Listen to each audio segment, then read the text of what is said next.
Au niveau du routing et de l'état, donc c'est là que ça commence à être un peu plus compliqué.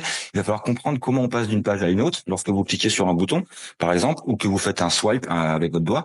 Donc on a des routes par défaut. Il va falloir gérer des routes dynamiques dans lesquelles on va passer des paramètres. Je vous donne un exemple. Si je me connecte sur mon application Instagram, eh bien quand je vais sur la page suivante, il faut que la route passe mon nom et mon profil à la page suivante. Donc concrètement, on fait de la persistance de données en fonction de l'état du cycle de vie de votre application mobile.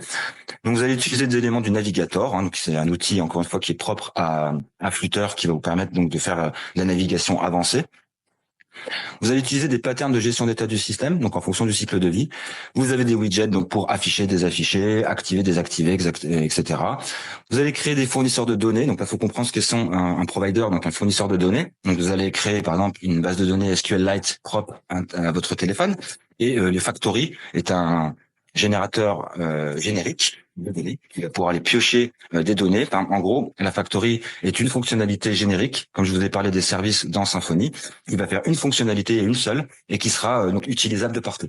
Et le provider, encore une fois, est un fournisseur qui va vous permettre d'aller chercher des données où vous le souhaitez. Vous allez devoir apprendre à créer des pop-up avec des alertes dialogues, donc pour dire je me connecte, tiens, tu t'es trompé de mot de passe, il y a une erreur, donc on affiche une pop-up. On va modifier le statut des activités également et optimiser les performances. C'est très important qu'une application mobile ne soit pas trop lente.